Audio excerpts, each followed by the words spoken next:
양해의 말씀을 하나 드리겠습니다. 제가 오후 시간 1시 반부터 시작하기 때문에 3시면 충분하다 생각하고 교재를 준비했습니다. 그런데 이제 서대문 교회 좋은 점은 3층의 예배당이니까 저희는 2층이거든요. 저희들보다 하나님과 더 가까이 있는 건 참 좋은데, 미얀마식으로 얘기하면 피필이라 그래가지고 굉장히 천천히 진행이 되는 것 같아요. 1시 반에 시작이었는데 1시 40분에 시작한다 그러시고, 또 사회자는 나오더니 뭐 아들 자랑 또 막 하시고 그러면서 시간을 다 끄는 거예요. 늦게 시작했는데. 그래서 제가 속으로 생각하기를, 자식을 낳을 때는 피를 흘리지만 자식을 키울 때는 뼈가 녹아. 너 키워봐. 아직 시작도 안 했어. 제가 아들 하나 키웠지만 그런 과정을 거쳤습니다. 주님이 저를 철저히 낮추시고 또 주님 선하신 계획 가운데 인도해 가시겠죠. 또 찬송도 들어보니까 뭐 내 뜻대로 안 돼도 그러는데, 우리 뜻이 있습니까? 하나님 뜻대로 돼야죠. 그래서 하나님의 뜻대로 가는 것이 가장 아름다운 겁니다. 저 속에 또 이렇게 좀 답답했던 것이, 그렇게 시간을 오래 끌었는데 또 사회자가 기도를 천천히 하는 거예요. 아니, 말은 내가 천천히 하려고 작정하고 나왔는데 왜 기도를 이렇게 천천히 하는지, 그게 참 제가 이해가 안 됐고, 또 찬송도 끝난 것 같은데 또 시작하고 끝난 것 같은데 또 시작하고, 마지막에 또 한 번 더 하는구나 싶은데 또 안 하고 끝내더라고요. 저도 시간은 지켜야 되니까 제가 준비한 교재가 있지만 중간에 끝내고 내려가겠습니다. 시간 걱정하지 마시고요. 오후 시간은 간증 위주로 하려고 합니다. 미얀마 간증을 하기 위해서 좀 사진을 준비해 봤는데, 그걸 보여드리면 그거 보느라고 또 저를 안 쳐다보잖아요. 그래서 아예 안 가져왔어요. 저를 봐야지. 미얀마 사진이야 다음에 또 보면 되지만 저는 내일 또 본다는 보장이 없습니다. 인생이 알 수가 없잖아요. 제가 내일 또 있을지 뭐 다음에 또 있을지. 저를 좀 봐달라고 이렇게 일부러 크게 주목지 않고 그냥 제가 경험했던 이야기를 좀 하려고 합니다. 오늘 오후 시간에 간증 겸 본문 말씀을 정해 본다면 마가복음 11장 22절입니다. 예수님이 제 아들을 함께 지내시면서 얼마나 하고 싶은 말씀이 많았겠습니까? 그 중에 가장 핵심적인 말씀이 뭘까 했을 때, 많은 분들이 말씀하시기를 성령을 기다릴 것을 말씀하시고 너희가 서로 사랑할 것을 말씀하시는데, 저는 신앙생활 가운데 제가 경험한 것은 마가복음 11장 22절이 아닌가 이런 생각이 들어서 제가 경험한 것을 조금 함께 나누고자 합니다. 마가복음 11장 22절 함께 읽도록 하겠습니다. 11장 22절 시작. 그래서 그들에게 대답하여 이르시되 하나님을 믿어라. 아주 간단합니다. 하나님을 믿어라. 글자 7개예요. 제가 지난 20년 세월을 정말 주님 안에서 내 뜻대로 안 살고 주님의 인도하신 대로 살았다면 어떤 세월을 살았을까, 이런 생각을 했다고 말씀을 드렸는데, 제가 81년도에 예수를 믿었으니까 대략 40년 지났습니다.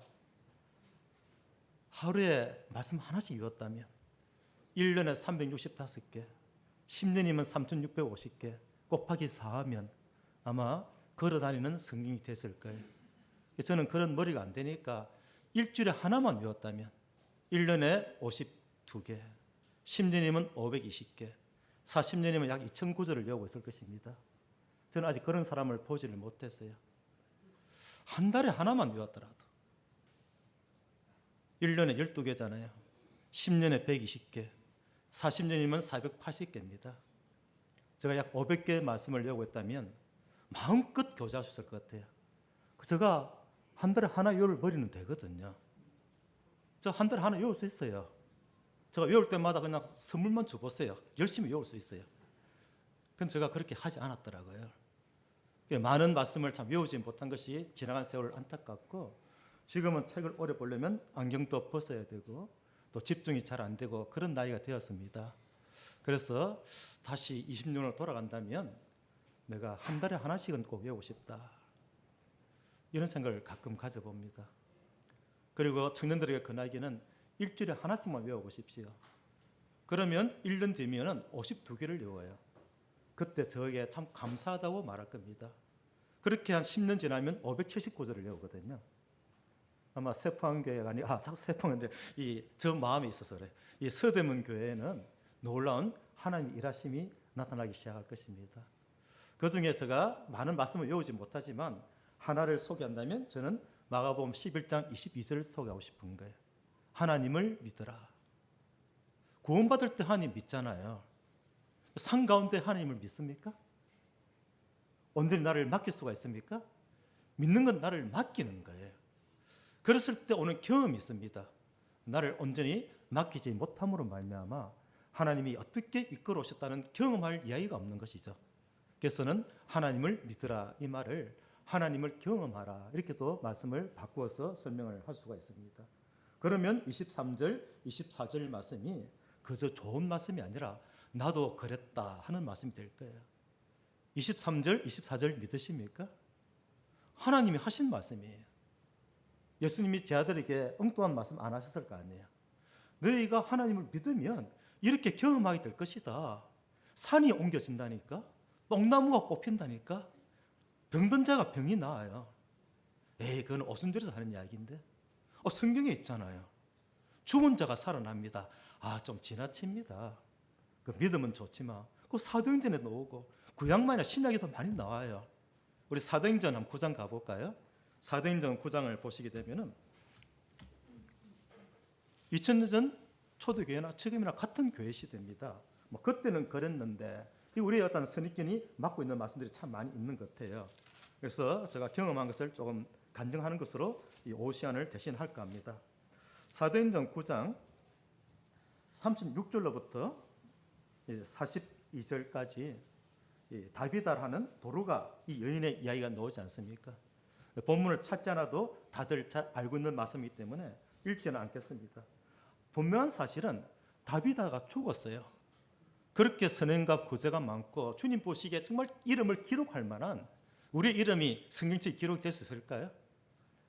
이름이 기록될 만한 그런 귀한 삶을 살았는데 다비다가 구제와 선행이 많았다는 것은 주님의 마음을 알았던 것이고 자신이 받은 그 구원 가운데 인생의 참된 가치가 무엇인가 알기 때문에 또 주님의 마음으로 이웃을 이렇게 돌본 거예요.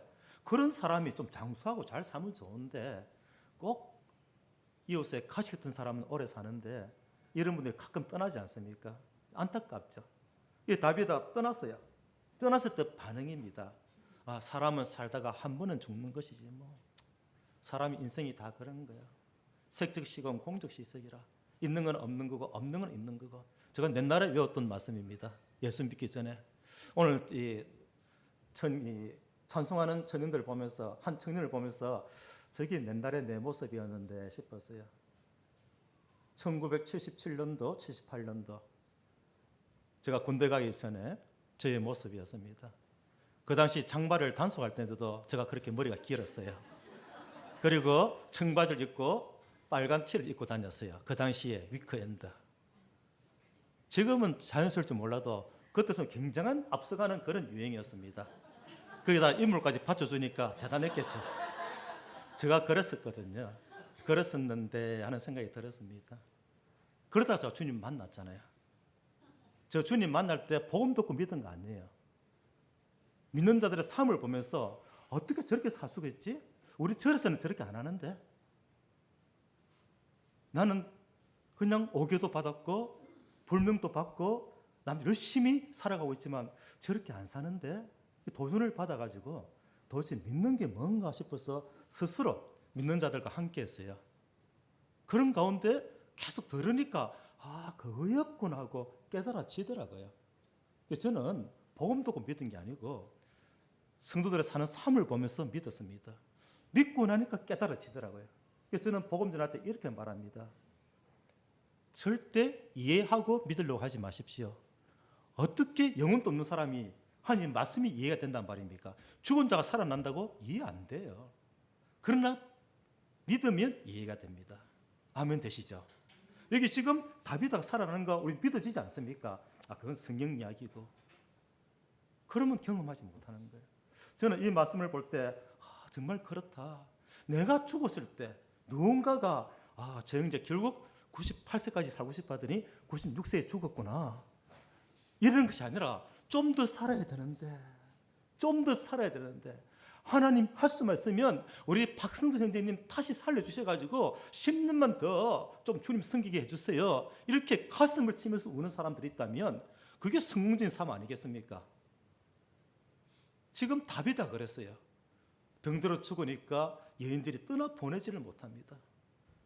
베드로를 찾는 거예요. 다비다가 죽었어요. 다비다가 죽었어요.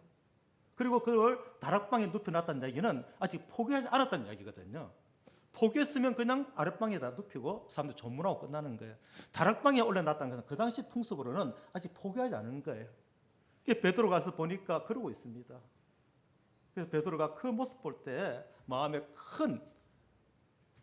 감동이 밀려와서 그도 하늘을 바라보고 베드로가 기도하지 않습니까? 하나님. 베드로의 기도가 어떤 기도였을까요? 구체적으로 왜 살려줘야 되며 어떤 방법으로 살려주고 어떻게 살기를 원하고 그거 없습니다. 그냥 저의 경험에 의하면 하나님 그러지 않았을까? 그때 다비드가 눈을 뜬 거예요. 여기 계시는 형제 자매들 3이 주변에 다른 분들이 볼 때 너무 안타까운, 그냥 떠나보낼 수가 없는, 내 가슴이라도 묻어야 되는 그런 성도의 삶을 사는 것이 진정 믿음의 삶이라고 생각합니다. 이 부분을 보면서 제가 간증을 좀 드리려고 하는 것입니다.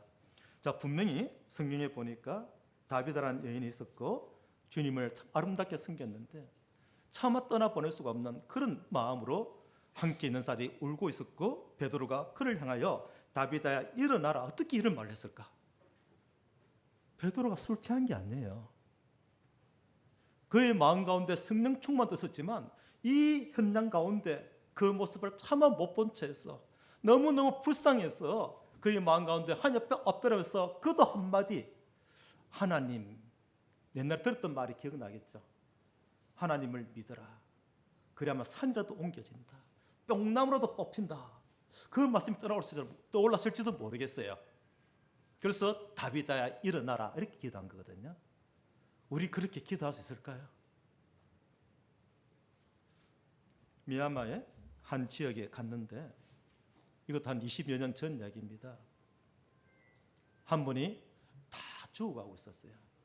연세도 많아 보이시고 제대로 못 먹었는지 그냥 몰골이 엉망인데 병들어 죽어가고 있었어요. 집이라 할 것도 없어요. 그 산속에 그 판자집 집에 집이라 할 수도 없는 크게 나무 침대에 누워서 죽어가고 있었어요. 제가 보니까 2, 3일도 못 살 것 같아요. 마을 주민들도 그분은 곧 돌아가실 것으로 보는 거예요. 그때 제가 그 마을을 가게 됐는데 한국에서 왔으니까 그래도 미얀마 때보다는 국산대가 좀 낫지 않겠습니까? 그래서 저보고 기도해달라 그러는 거예요. 그래서 한국 사람이 왔으니까 기도해달라고. 아마 그 마을은 한국 사람으로는 제가 처음 방문한 것 같아요. 그래서 기도를 해줬어요. 기도가 안 나오잖아요. 아무리 봐도 죽은 사람인데 저가 뭐라고 기도하겠어요? 저 믿음으로는 살아날 수가 없는 거예요. 그래서 하나님 이게 뭡니까? 이렇게 기도했어요. 그분은 평생 전도만 하셨답니다. 평생 전도만 하시는 그런 삶을 사셨는데 나이 드시고 이제 늙어 병들어 죽게 된 것이죠. 그래서 하나님 이게 뭡니까? 그러기에 몇 번 그런 일이 있었어요. 한 마을에서도 비슷한 경우가 있었는데 이분도 이렇게 병들어서 죽어가고 있었는데 주변에 병원이 있는 것도 아니고 약이 있는 것도 아니고 돈을 준들 막 식당이 있는 것도 아니고 그런 모습 보면서 마음이 아파서 똑같은 기도를 했습니다.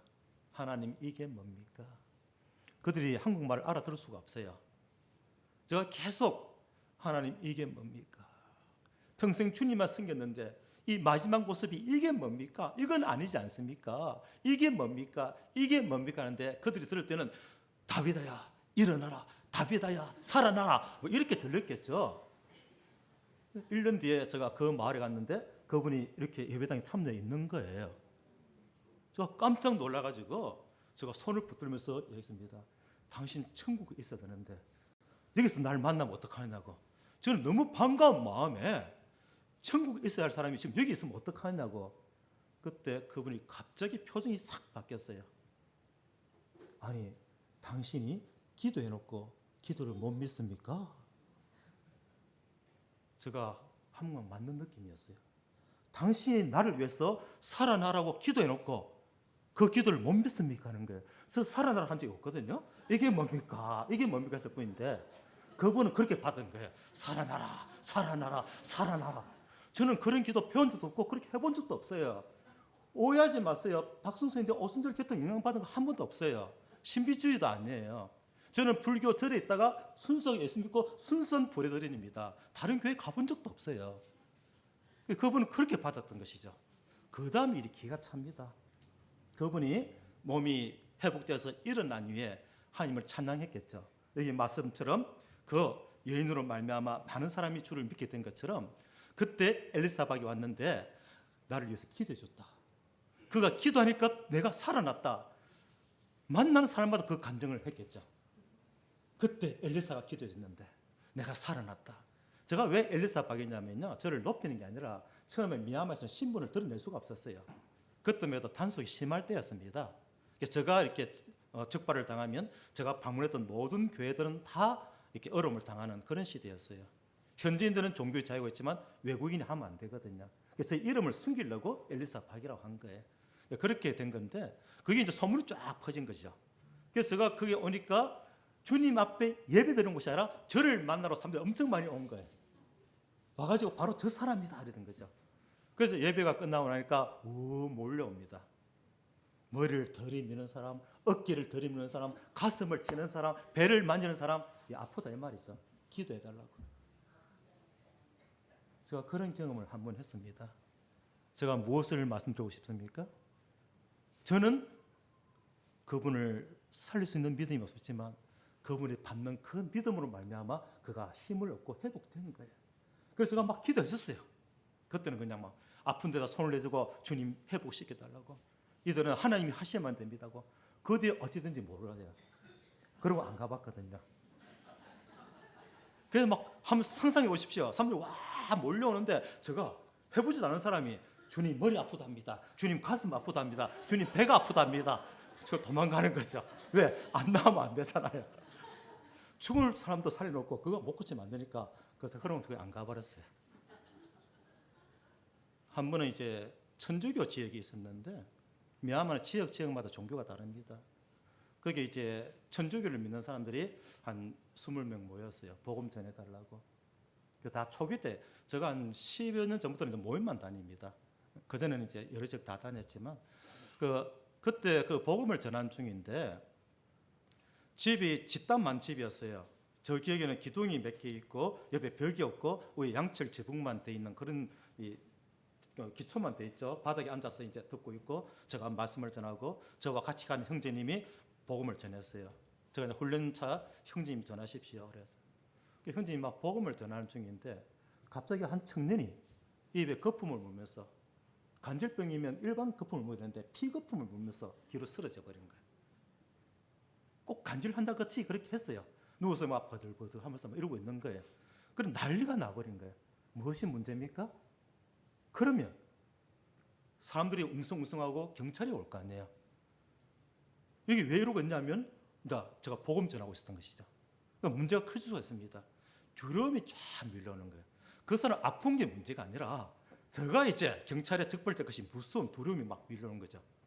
그래서 저는 그 사람이 불쌍해서 쫓아가서 붙들고 기도한 게 아니라 내가 붙잡혀가면 안 되니까 쫓아가서 붙들고 주님 살려달라고 막 기도한 거예요. 내가 살아야 되니까. 그 절박한 이야기 제가 왜 하느냐면요. 상대방이 아파서 기도하는 거하고 내 자식이 아파서 기도하는 거 다르거든요. 작년 1월 28일 날 저희 아내가 신장암 판정을 받았어요. 그때 제가 기도했던 그 기도처럼 그 마음으로 기도를 하는 거거든요. 내가 살기 위해서 기도하는 거예요. 그래서 붙들고 막 기도했어요. 물론 그 사람은 저 말을 못 알아듣습니다. 하나님 큰일 났습니다. 하나님 경찰 오면 안 됩니다. 왜 제가 살려달라는 말을 안 했을까? 하여튼 그렇게 막 기도하고 있었어요. 그런데 갑자기 딱 입을 딱 뜨니 계속 하라는 거예요. 입에는 피가 이렇게 묻어 있고 앉아서 계속 해라 할 때 계속 할 수 있나요? 전화하던 형제님이 겁이 나가지고 저는 정인이 있어요. 저 혼자 다니는 게 아니고 그분이 증거할 수 있습니다. 그분이 나 못하겠다는 거예요. 벌벌 떨면서 그럼 내가 마저 할게. 제가 듣고 있으면 제가 이어서 마저 복음을 전했어요. 그리고 딱 끝나고 나서 저도 너무 궁금한 거죠. 왜 갑자기 이런 일이 생겼을까? 물어봤습니다. 이 사람이 간질 환자 아닙니까? 했더니 멀쩡한 청년이래요. 멀쩡한 청년이 오늘 왜 그런지 모르겠다고.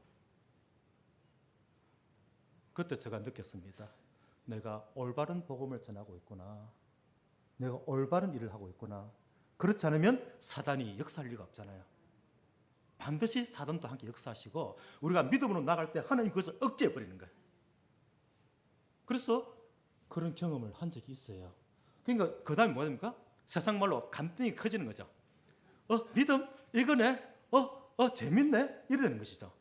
이제 어떤 일을 만나면 두려움보다도 하나님 어떻게 할까요? 이런 생각이 저에게 밀려오기 시작했습니다. 그때 받은 말씀 이 말씀이었어요. 하나님을 믿어라. 저는 아무것도 못해요. 그 외에도 잔잔한 간증들이 많지만 그냥 딱 몇 마디 간증만 하자면 이 모든 간증의 주제는 여기 들어갑니다. 내가 하나님을 믿었더니 하나님이 이렇게 하셨습니다. 그 외에 할 이야기가 없어요. 지금 제가 미암에서 꽤 유명한 사람이 되었습니다. 한국에서는 그 사람은 선교사로 파송한 적이 없다. 이렇게 말하는 사람도 있었고, 선교지에서 고지하면 되나? 사람들 돈 때문에 사람들 다 버린다. 이렇게 이해하지 못하는 분도 있었고, 하여튼 온갖 과정이 거쳤지만 그 모든 과정 끝에 하나님께서 선을 이루게 하셨거든요. 이런 일이 있기까지는 제가 많은 일들을 경험했어요. 경험을 하게 되면서 일정 중에서 제가 간증하려고 몇 가지 준비했는데 서점은 교회는 여기까지만 들을 그런 여건이 안 되는 것 같아요. 그래도 한 중요한 거 두 가지만 좀 간증을 하고 싶습니다. 그런 경험을 하다 보니까 이제는 두렵기보다도 하나님 어떻게 하시렵니까? 형제교회에서 가장 중요한 게요. 하나님 어떻게 하길 원하십니까? 이거예요. 박영재 어떻게 하길 원해요? 김영님 어떻게 하길 원해요? 그게 아니더라고요. 하나님 어떻게 하길 원하십니까? 우리 함께 기도해 봅시다. 한 번은 그 지역 이름이 깔레라는 지역인데 제가 이제 그 지역에 그때는 홍수가 난 때였어요. 홍수 이제 구제헌금을 가지고 가서 각 지역 교회에다가 이제 쌀을 싸서 이렇게 나눠주고 하는 그런 때였는데 이제 몇 군데 교회를 돌고 그다음에 셀토장이라는 교회를 가기로 돼 있는데 아침 일어나니까 비가 엄청 오기 시작했습니다. 미얀마만이 아니라 모든 동남아가 갑자기 오는 비를 스콜이라 그럽니까? 그래가지고 한두 시간 엄청 퍼붓거든요. 그러면 이제 길거리에 갑자기 물이 막 불어나고 그런 비가 있는데 그런 때였어요. 항상 그런 거 아닙니다. 그런 때가 있어요.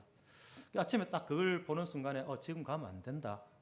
중간에 건천을 몇 개 건너야 되는데 평소에는 물이 흐르지 않지만 비가 오면 불어나는 데가 있어요.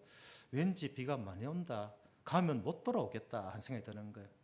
정확한 판단이었어요. 저의 모든 지식과 경험을 통해서는 정확한 판단이었습니다.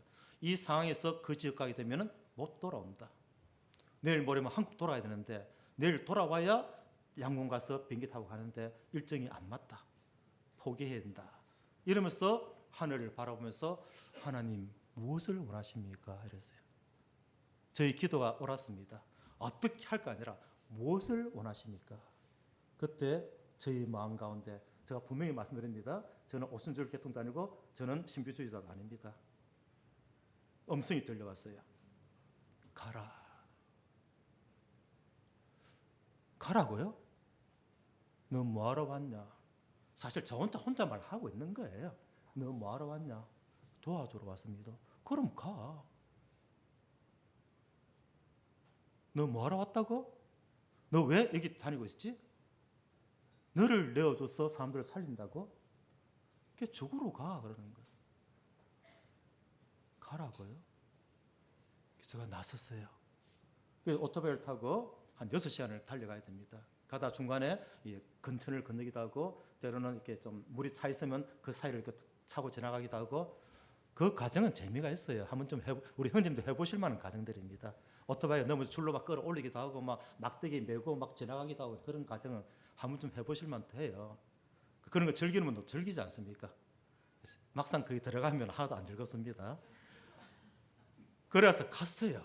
비를 쫄딱 맞으면서 가면서 계속 마음 가운데 물이 점점 더 늘어나네. 물이 늘어나네. 늘어나면서 도착을 했어요. 도착하니까 마을 주민들이 저를 기다리고 그냥 굉장히 환영을 합니다. 첫째는 도움을 주러 온 사람이고, 그다음에 한국 사람이 여기까지 오다니 그런 반감도 있고, 또 형제가 왔잖아요. 형제가 왔다 이런 마음도 있고, 엄청 이렇게 모여서 이제 집회를 준비하고 있는 거예요. 이 말씀을 전하고 있는데 엄청 비가 퍼붓습니다. 저의 마음은 말씀을 전하는지 밖에 소리를 듣는지 저도 모르겠어요. 이거 이러면 안 되는데, 기도하면 비가 좀 줄어들어야지. 이건 아닌데, 이건 아닌데. 그러면서 말씀 전하고 있었어요. 그래서 말씀이 끝났어요. 말씀이 끝나니까 또 음식을 잔뜩 준비했습니다. 뭐 음식이라 해봐야 뭐 감자고 고구마고 또 우리가 좋아하는 바나나고 뭐 이런 것들인데, 그게 입에 안 들어오는 거예요. 빨리 가야 되는데, 빨리 가야 되는데 이 생각밖에 안 나는 거죠. 그래서 제가 그들이 그렇게 음식을 정성스럽게 준비했는데도 안 먹었어요. 이거 먹을 시간 없다. 빨리 돌아가야 된다. 먹고 가라고. 제가 못 먹겠다라고. 안 먹는 게 아니라. 그리고 두려운 마음에 돌아섰어요. 그래서 돌아서서 오는데 이미 강물은 많이 불었습니다. 어떤 데는 가슴같이. 그러면 또 그걸 건네주는 사람들이 있거든요. 돈 받고 붙잡는 사람도 있어요. 알바하는 사람도 있어요. 그럴 때 이제 강을 건너려면 양쪽에서 딱 붙들어주고 또 내려가지 않도록 해주고, 건너면 돈 받고 하는 사람도 있거든요. 그런 사람들 도움을 받아 건너기도 하고, 이제 강과 강 사이에 줄만 하나 쳐주세요. 그 줄에다가 오토바이 달아서 보내고, 저도 그 외줄 타고 건너고, 이렇게 강을 몇 개 건너온 거예요. 마음은 하나밖에 없습니다. 빨리 돌아가야 돼. 빨리 돌아가야 돼. 그래야 내가 살아. 내일 모레면 한국 갈 수 있어. 이 마음밖에 없는데 마지막 강이 딱 못 건넌 거예요. 마지막 강이 오는 사이에 더 불어나가지고 물살도 빨라지고 깊이도 깊어지고 도저히 건널 수 없는 그런 상황이 됐습니다. 제가 다 잘하는 건 아니지만 그나마도 더 못하는 게 수영을 못해요. 수영을 잘한다 치더라도 그 급살치는 그 흙탕물을 건널 수가 없습니다. 통나무도 떠내려오기도 하고 중간중간에 어떤 웅덩이가 있을지 알 수가 없는 상황에 엄두를 못 내죠. 다들 저를 붙듭니다. 오늘 하룻밤 자고 가라고. 밤새 비가 그치면 물살이 좀 늘어지니까 그때 건너가자고 같이 간 사람들 다 붙들었어요. 저는 가야 되는데 하루 여유가 있잖아요. 그럼 그러자고. 현지인 집에 들어가 잤어요. 부탁하고 자고 저녁에 잠시 나가보려니까 못 나가겠습니다. 이 지역은 외국인이 왔다 갔다 하면 신고하는 지역입니다. 지나는 갔지만 머물지는 못하는 지역이에요. 그래서 주인이 못 나게 하더라고요. 이거 그런 지역이었나? 외국인이 아예 들어오기만 해도 신고하는 지역. 이런데 어떻게 복음 전하지? 이런 마음을 품고 누워서 기도를 했습니다. 하나님 믿습니다. 하나님 믿습니다. 그때만큼 믿습니다 말을 많이 해본 적이 없어요. 하나님 믿습니다. 이 밤사이에 비가 그쳐서 내일 건너가도록 해달라고. 내일 건너가야 모레 한국 갈 수 있다고. 그렇게 막 간절한 마음 기도했는데, 그 기도도 내가 당해봐야 할 수 있는 기도, 그 기도처럼 간절한 마음 기도했던 것 같아요. 자, 우리 금요일날 기도 집회입니다. 서대문교회 복음 집회를 앞두고 함께 기도합시다. 그런 거 다른 거예요. 하나님 건너가야 됩니다. 못 건너가면 안 됩니다. 하나님 비를 그치게 할 수 있잖아요. 비를 그치게 해서 건너가게 해달라고. 밤새 기도하는 거 잠이 안 옵니다. 제가 그런 경험 한 번 한 적이 있는데, 83년도 봄에 제가 춘천 군부대 근무할 때 군용사병을 있었거든요. 그때 이제 시내 교회 갔다가, 춘천교회 갔다가 돌아오는 길에 사복 헌병에 걸린 적이 있어요. 무단 외출했다가. 그때 헌병대에 잡혀가지고 밤새 기도하는데, 하나님 제가 잘못했습니다. 저 제대해야 됩니다. 제대 2달밖에 안 남았습니다. 막 그러고 있을 때였는데, 한 5분의 기도인 것 같은데 아침이더라고요. 그리고 이제 헌병대장이 이제 내보낸 그 얘기 또 잘하면 길어지니까 이쯤 하고요. 그런 경험이 있는 것처럼 그때 그 마음 비슷한 마음으로 간절히 기도를 했던 것 같아요. 하나님 비 좀 그치게 해달라고. 그러면 좀 하나님이 좀 빗소리 좀 그치게 해야 될 거 아니에요. 더 심해지는 거예요. 양철 지붕이니까 그냥 소리가 더 커집니다. 그럼 저도 오기가 있잖아요. 더 크게 기도하는 것이죠. 하나님 비 그치게 해달라고. 밤새 소리 지르다가 밤을 다 보냈어요.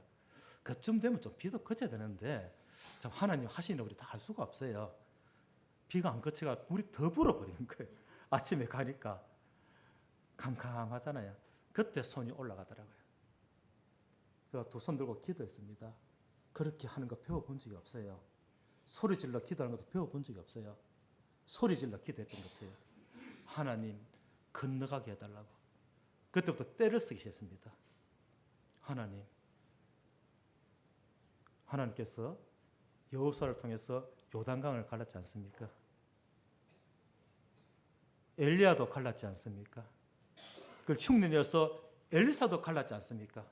하나님 저도 갈라달라고. 누구는 갈라주고 누구는 안 갈라주고. 이건 뭡니까? 하나님 가를 수 있잖아요. 이러면서 막 소리를 막 질렀던 것 같아요. 그때 저는 아브라함의 하나님을 찾지 않았습니다. 이삭의 하나님도 찾지 않았어요. 당장 저에게 필요한 것은 엘리야의 하나님이었어요. 엘리사의 하나님이었어요. 딱 저에게 필요한 것은 직장을 구해주신 하나님, 대학에 입학하게 하신 하나님, 내 자식이 건강해진 하나님, 나에게 필요한 하나님 있는 것처럼 저는 좀 강을 갈라져야 되는 거예요. 하나님 강 갈라지게 해달라고. 하나님 할 수 있지 않냐고 막 소리를 질렀어요. 왜냐하면 어차피 못 건너는 거야. 악이 올라가죠. 약이 올라가. 건너 포기해버린 거예요. 오늘 안 가면 안 되는데 이게 뭐야 싶어가지고 막 그냥 막 약이 오른 거죠. 이야기를 좀 건너뛰게 해야 되는데 결국 건넜습니다. 이야기를 설명할까요? 중간 가정 이야기를? 시간이 결국 건넜어요. 우리 하나님 놀랍습니다. 그때 어떤 분이 논에서 일을 하다가 예수 안 믿는 불교도인데 왠지 그의 마음 가운데 꼭 아나니아에게 하나님 말씀하시듯이 사울에게 가라 하는 것처럼 물가로 가라는 말이 들리더랍니다. 그분 맨날 보는 홍수인데 궁금할 게 뭐가 있어요. 근데 물이 얼마나 부른지 자꾸 보고 싶더랍니다. 그분이 그 강가에 오니까 한 사람이 이러고 소리 지르고 있거든. 말은 못 알아듣는데 똑같은 말을 계속 반복하고 있는 거죠. 그래서 저거 뭐야 싶어서 와서 물어본 거예요. 왜 저러느냐. 그러니까 한국 사람이 좀 강을 못 건너서 저러고 있다고. 내일 비행기 타야 된다는데 저러고 있다고. 아무리 이야기해도 설득이 안 된다고. 그런 말을 들었답니다. 그리고 이 사람이 안 되지. 지금 건너면 무조건 죽지. 그리고 돌아가는 중인데 계속 부담이 오는 거죠. 너가 도와줘라. 너가 도와줘라. 이분이 딱 떠오르는 생각이 뭐냐면은 그때 내 친구가 애가 너무너무 아파가지고 다급해가지고 이 비슷한 상황에 강을 건넌 적이 있는데 저 하루를 걸어가가지고 어떻게 건넜다는데 그 사람 찾아가보자 싶어서 찾아간 거예요. 그래서 그 친구를 찾아가서 알고 보면 그 분이 그 동네 책임자였어요. 그 동네 책임자만 눈 감아주면 복음 들어가거든요. 그게 찾아가지고 내가 강가에 가니까 한 사람이 그러고 있더라. 너 옛날에 한번 건너간 적 있지 않느냐? 도와줘라. 그러니까 그 친구가 하는 이야기가 안 된다. 그때는 그랬지만 계속 강은 지형이 바뀌는 거고 나도 자신 없다. 이래 된 거예요. 그런데 나와 아무 상관없는 그 첫 번째 그 사람이 그 두 번째 사람 들고 계속 사정을 하는 거예요. 도와주자. 도와주자. 불쌍하잖아. 도와주자. 도와주자. 계속 그렇게 설득한 거예요. 그래서 그분이 그럼 나도 자신 없는데 한번 가볼까 하고 내려온 거예요. 그래서 와서 설명을 했습니다. 내가 옛날에 저 하루로 내려가가지고 강을 건너니까 강이 몇 개로 나누어지면서 물살이 얕아지고 물살도 약해지고 그렇게 내가 애기 때문에 건넌 적이 있는데 그렇게라도 해보겠냐. 그럴 때 제가 그렇게라도 해주면 너무 고맙습니다 그랬어요. 그리고 몇 킬로를 걸어 내려갔어요. 밑에 하류에 가니까 강이 쫙 갈라지지 않습니까? 그리고 몇 개로 나눠진 거예요. 막대기를 주워서 짚어보니까 이 정도 깊이였습니다. 물살이 서지도 못할 정도였는데 거기는 서있을만 했었어요. 그래서 막대기로 짚어가면서 건너가고 그분들이 양쪽을 붙잡아주고 그 사진이 지금 남아 있습니다. 그래가지고 하나를 건넜어요. 휴 하고 이제 모래 올라갔다가 또 건너고 한 4-5개를 건넜죠. 그런데 마지막 하나를 놔두고 이 사람이 못 건너겠다는 거예요. 그 사이에 물살이 더 늘어났기도 했지만 기억이 안 난다는 거죠. 함부로 들어갈 수가 없습니다. 여기 시골에서 크신 분들을 아시지만 겨울 속은 큰 물 지면 웅덩이가 생기지 않습니까? 잘못 들어가면 웅덩이 밟으면 그냥 떠내려가기 때문에 겁을 내고 안 건너려고 그러는 거예요. 자기도 기억이 안 난다. 어디로 건너지 모르겠다. 이렇게 이야기를 하고 있는 때였어요. 자, 문제는 뭡니까? 차라리 건너지를 말지. 그러면 하나님 일을 하지 말지. 왜 중간에 이렇게 하십니까? 중간에 모래톱에다 세워놓고 물은 점점 더 벌어지고 해는 점점 저오고 어두워지는데 이 사람 안 건너간다 하고 안 들어간다고 하고 저는 어떡하란 말입니까? 또 불에서 막 속에서 불이 막 올라오는 거죠. 막 그때 또 하나님 할 수밖에 없잖아요. 하나님 믿으라 이거밖에 없어요. 우리한테는요. 하나님 믿고 천국 가는 것처럼 하나님 믿고 살아가셔야 돼요. 그럼 하나님을 경험하게 됩니다. 그때 건너편에서 한 사람 건너오는 거예요. 이 사람 정말 다급한 사람이었어요. 그 사람도. 그러니까 그 현지인들이 그를 붙들고 물어보죠. 어디로 건너왔냐고. 저쪽 편으로 건너니까 좀 얕다고. 글로 오면 된다고 이야기하고 자기 갈 길로 가려고 하는 거예요. 어두워지려니까. 그때 제가 붙들었죠. 무릎 꿇고 바지 붙들었습니다. 살려달라고. 체면 없어요. 사람한테도 무릎 꿇고 바지 붙들고 살려달라고 했던 제가 왜 하나님께는 그러지 못했는지 저도 모르겠어요. 우리가 하나님께 무릎 꿇고 하나님 바지 붙들고 늘어지면 하나님 무조건 응답하실 것 같아요. 제가 그때 그렇게 붙들고 부탁했어요. 제발 좀 도와달라고. 제발 좀 도와달라고. 그랬더니 그분이 한참 생각하더니 다시 건너가자는 거예요. 그분은 건너는 목적이 있습니다. 그래도 다시 건너가면 못 건너오잖아요. 어두워지니까. 근데 저를 도와주시더라고요. 그래서 다시 떠났어요. 떠나가지고 중간에 결국 제가 웅덩이를 밟게 됩니다. 거의 다 걷는데 웅덩이를 밟는 순간에 몸이 붕 떠오르는 거예요. 물살이 빠르니까. 순간 물살이 떠오르고 거의 마지막 순간인데 같이 건넜던 그분의 간증에 의하면은 그냥 갑자기 팔을 이렇게 했대. 자기도 모르게. 팔을 이렇게 했는데 저 어깨를 딱 붙잡은 거예요. 그래서 제가 살았습니다. 그리고 마지막 강둑을 조금 남기도 그랬는데 마지막 강둑에 풀을 딱 붙드는 순간에 하나님 살아계시네요. 이 말밖에 안 나오더라고요.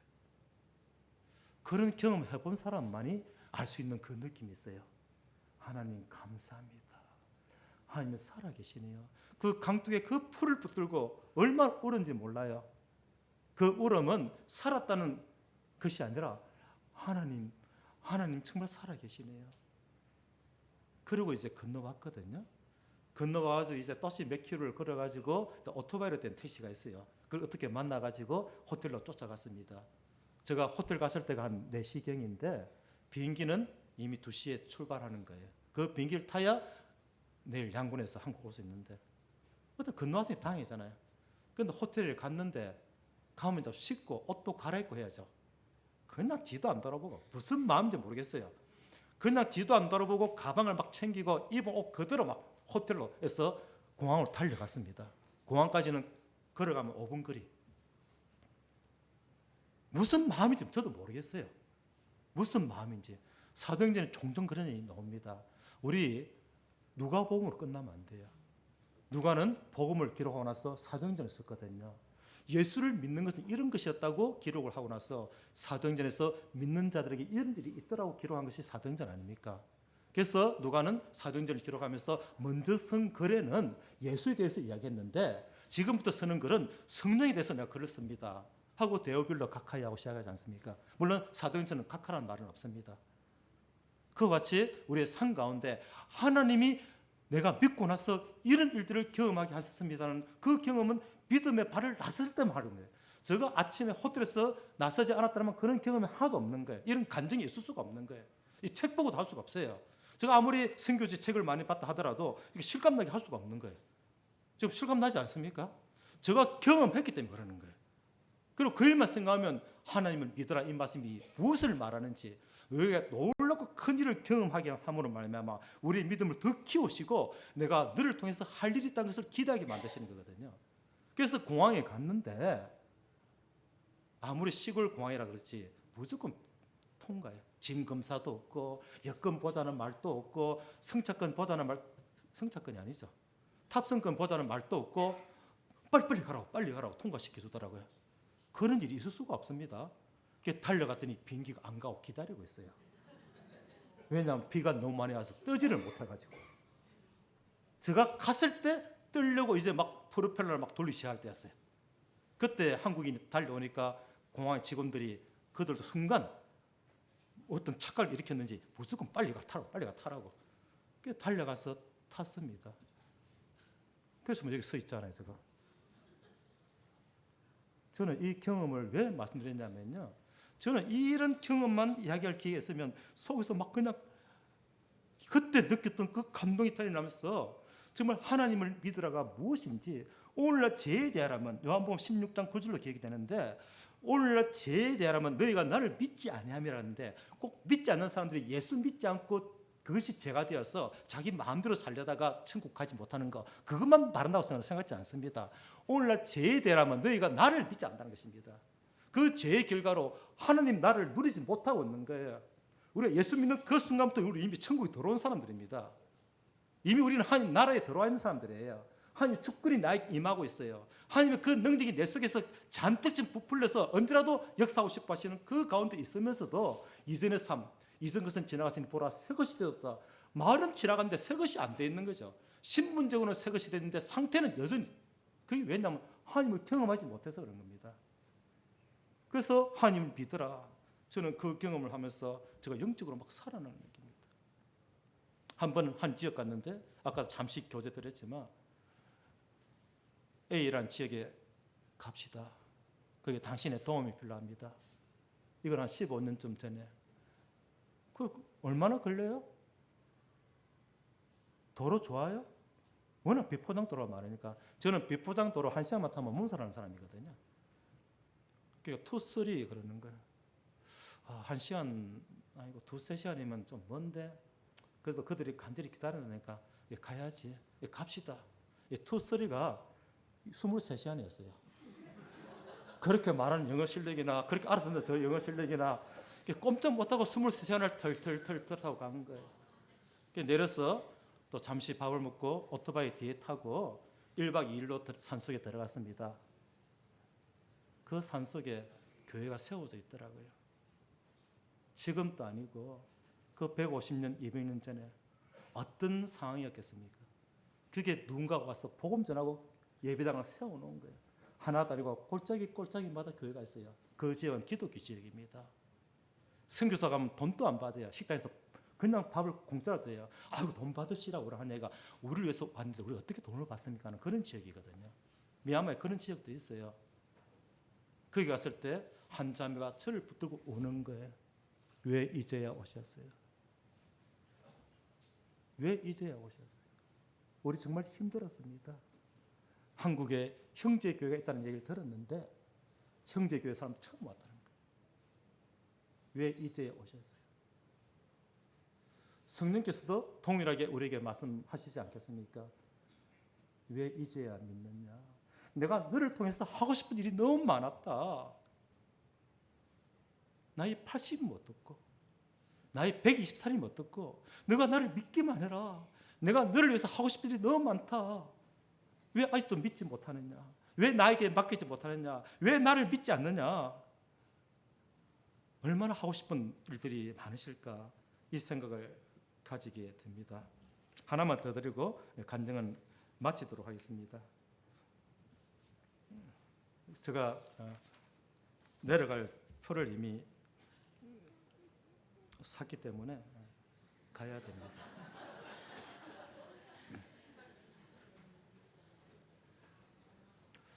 선입견, 저희 선입견 이야기만 하나 마치겠습니다. 저는 순수한 버려들인 사람입니다.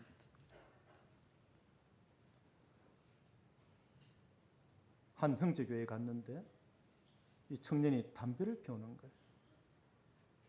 술도 마셔요. 그래서 마음 가운데서 형제 맞나 싶었어요.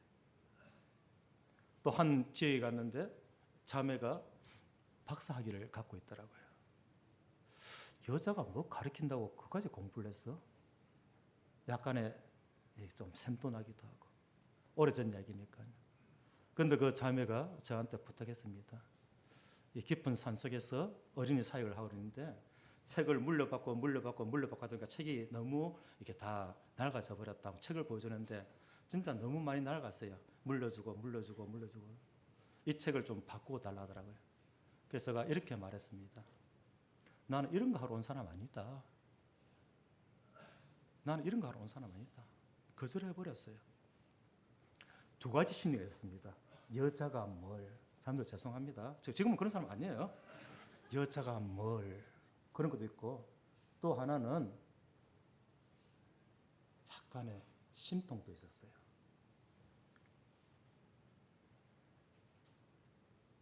그런 가운데 두 번, 세 번 계속 부탁을 받습니다. 갈 때마다.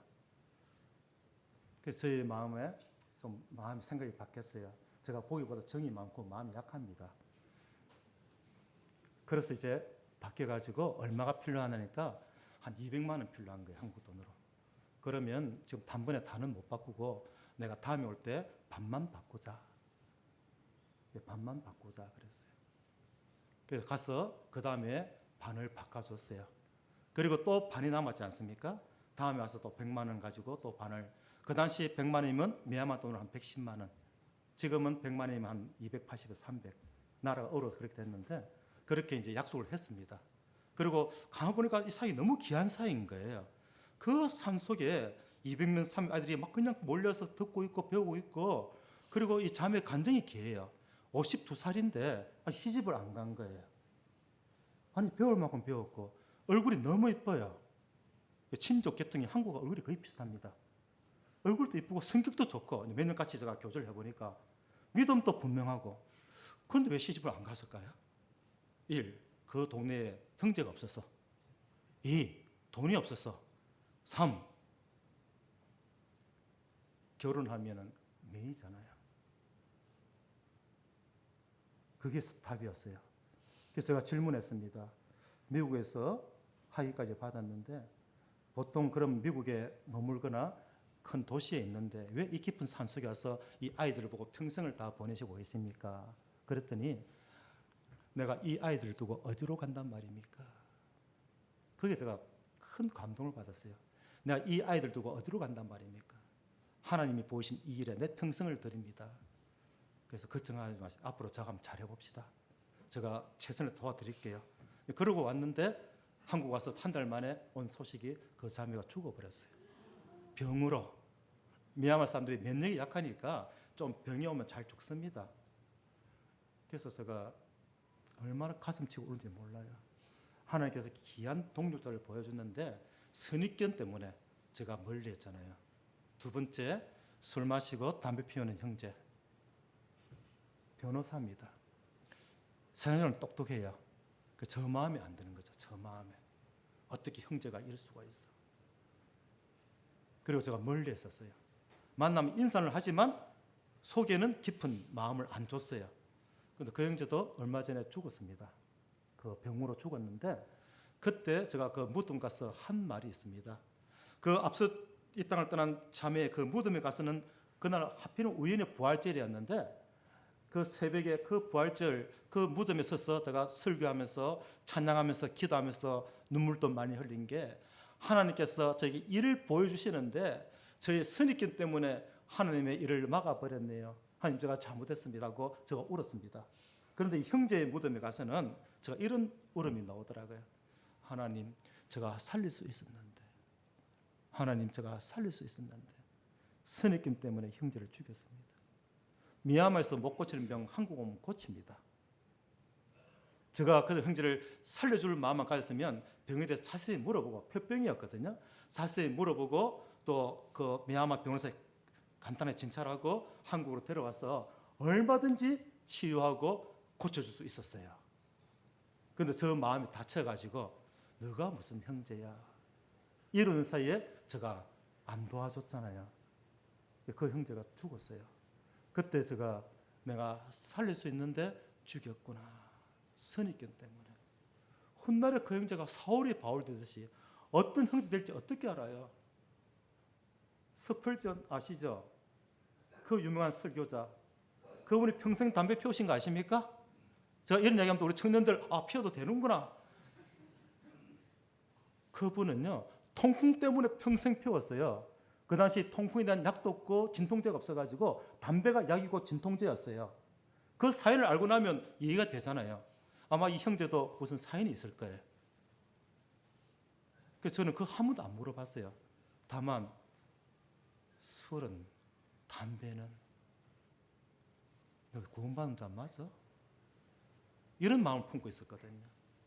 무덤에 서서 제가 눈물이 나면서, 일부러 오는 거 아니고요. 저도 모르게 뜨거운 눈물이 흐르면서 하나님 제가 살릴 수 있었는데 못 살렸습니다. 선입견이 이렇게 무서운 거네요. 저한테 사랑이 있다고요? 제가 미얀마를 선교하러 다닌다고요? 저는 가짜입니다. 저는 주님 마음이 전혀 없었습니다. 하고 가슴을 치면서 울었어요.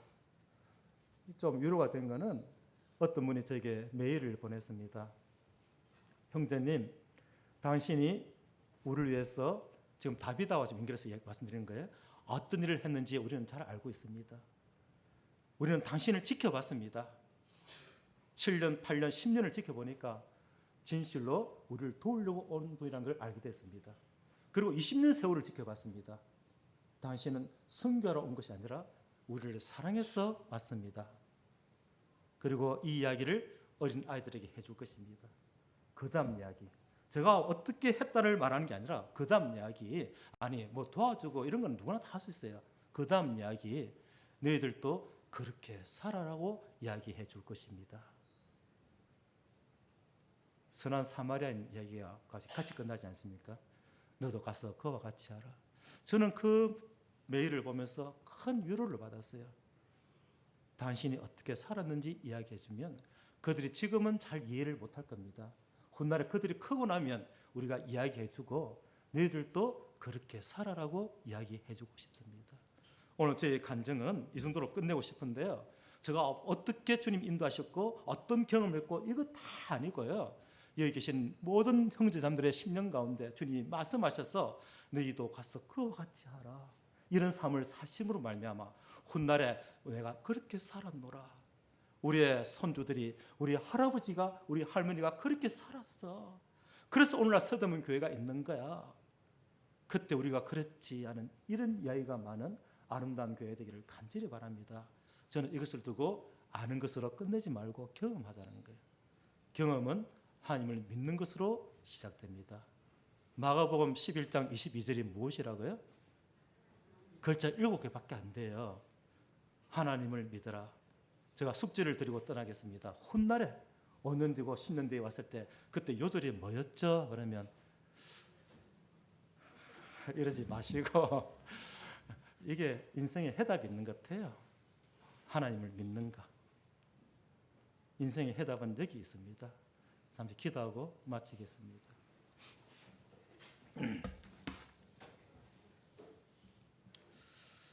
오늘 오신 아버지 하나님 감사합니다. 처음부터 그들에게 복음을 전하고 일꾼을 양육하고자 하는 그런 마음이 아니었지만 그들의 살아가는 모습이 너무 안타깝고 힘들어 보여서 참 돕고자 하는 마음을 가졌을 뿐입니다. 그러한 마음조차도 주님이 허락하시고 이러한 일들을 경험케 하신 것 감사합니다. 아버지 하나님, 참 밑제나의 알코올 중독 치료센터에서 말씀을 전했을 때 그들이 너무 기뻐하고 그들이 환호했던 것이 기억이 납니다. 우리의 삶 가운데 주님의 말씀을 대할 때마다 마음에 큰 기쁨이 있고 요동이 있고 마음으로 외쳐 하나님을 찬양하는 그런 귀한 경험들을 하며 살아갈 수 있도록 주님 은혜 베풀어 주시옵소서. 우리의 삶이 하나님의 그 나라에 기록될 것이 있는 그런 귀한 삶이 되기를 바라옵고 모든 성들의 10년 가운데 참으로 마음에 새길 만한 아름다운 간증들이 되게 하시고 우리 주변에 믿지 않는 자들에게도 아름다운 모습으로 나타나는 그런 귀한 삶을 살 수 있도록 우리의 남은 인생을 축복하여 주옵소서. 잊은 것은 지나갔으니 보라 새 것이 되었도다. 우리에게 다시 한번 인생의 기회를 주심을 감사합니다. 예수님 이름으로 기도하옵나이다. 아멘. 네, 오랜 시간